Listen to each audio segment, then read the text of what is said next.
Nung araw, kailangan ilalapitin ko pa yan bago ko tintahan. Alam ko kung ano yung iniitim ko. Pero kung natuto ka na nung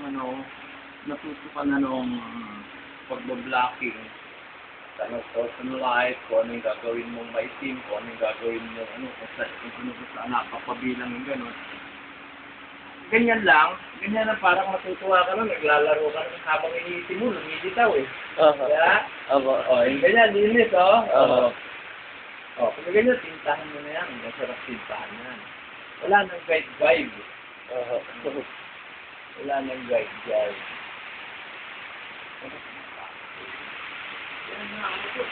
Gusto ko lang mag-drawing, kasama yung drawing ko. Wala kang pressure. Ang bansa ko eh. Pero nakahuli ako dahil baka maging problema ka ng production. Kasi pa yun sa nasa communication. Ikaw yung sarili mo maging asset ka o sa liability. Ikaw yung problema. Ano sa ganun? Diba? May galing ba ron? Ang yung communication eh. Kasi sila sa rin, may galing yan. Gusto ka lang. Papalitan kang tornilyo. Kaya natin si ganun. Diba? Kaya, hindi lang drawing ang iniintindi mo. You think about the communication also. Yung nakamigil sila.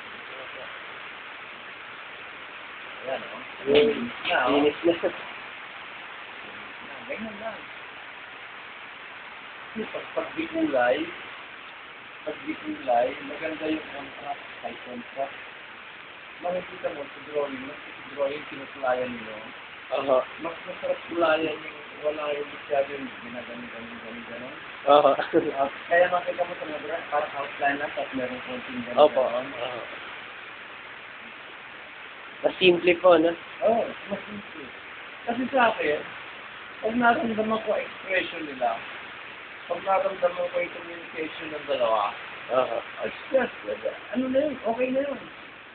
Yun na yun, kasi pag binasa yun, damo na rin nila kung ano nangyayari. At yun ang mahalaga. Minsan, problema ko pa rin yung, paano ba yung bisikletang gano'n? Kailangan i-research ka, tapos kakanda-putot ka sa paggawa ng natatakpan naman, hindi naman So, what good is that? Para mag-anatomy yan, natakpan naman ng pantalon eh. Alam mo na ako, kaya hindi ka na masyadong, hindi ka makadrawing dahil hindi na masyadong hadlang yun. Impression nga sabi yung impression. Ang magpupuno na nun, yun ang naman babasa. Para mang-painting, yun sila na magpupuno nun. Yan, Gaya ito, yung karakter. Importante nito, karakter. Importante nito, karakter. Para naiiba siya ron. At saka yung mga expression niya, kailangan ayon sa dialogue. Yan? Ayon sa dialogue. Yung iba nga ngayon, maganda rin yung may sarili kang conviction, may sarili kang dahil ngayon, siyempre, ano bang papalitan natin? Yung nandun sa una. Hindi ba? Ano ba? Kung nasa una sino ba ito? Yung Pilipino na magaling ngayon. si Lenny Liu pa. Yun. O kaya, sino yung naging nagturo sa kanya? Si Will Sportasio pa. Will Sportasio. Nasusundan natin lahat yon ng ganon, gawin mo lang tulong sa'yo, gaya nangyari si Liu ba yun? Oo. Magkakaroon tayo ng pattern. Pero at times, yung pattern na yun, pag hindi mo nasinita ng individuality mo, mamawalan kayo ng pagkakaiba. And then, ang mangyayari nun, sasafter kayo ng, copycat. Copycat ganon. Lugar na matulungan ka, hindi ka makaalala yung sa hindi ka makakaumos. Pero pag nasinitan mo yan ang sarili mo rin, individuality mo, plus yung natutunan mo sa kanya, wow, laking bagay nun. Last factor lagi yun. Kasi makakapagbigay lang niya ng mga espresso na ganyan, ikaw lang. Dahil ikaw ang, ano mo yan eh, galing sa'yo yun eh, di ba? Oo. Galing sa'yo yan eh. So, parang formula, pare-pareho kayo, ang mangyayari yan, pare-pareho, hindi kayo pare-pareho makakaubos. Ang magiging kategorya ninyo eh, ganun lang din. Ayan.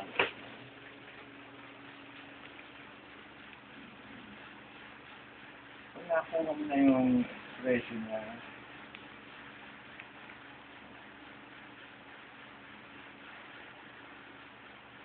si ano, ang galing na ganito, si Malga po. Oo. Galing si Malga po dyan. Sir Nestor Malga pa. Oo. Hindi niya lang gano'n. Para alam mo kung makikita mo pag ginawa mo yung buhok. Oo. Yung flow. Parang guide po, sir. Oo, No? yung flow niya. Gano'n. Kailangan hindi ko salsa ng ano. Salsa ang tatak mo.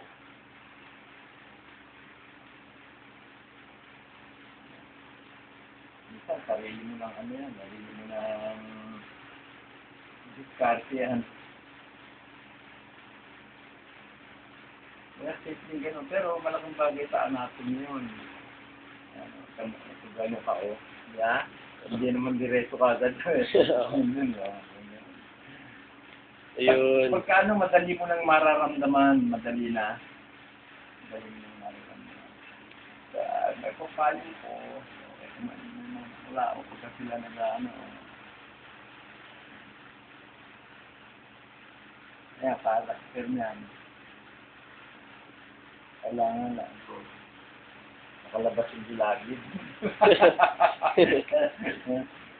Gano'n eh. Kailangan meron kang ma-retain na gano'n para makilala ka agad. Para hindi. Ako gano'n eh. Hindi kailangan nakadilat lagi. Ayun, ako. Oo. Kung meron siya sasabihin ngayon na makakadidilat. Pero pag kayong para may nag-ano ka lang na iniisip ko nga, hindi naman kailangan nakaharap ako sa'yo, nakakabiyak gano'n, di ba? Opo. Iniisip ko nga yun eh, kaya lang eh, alam mo,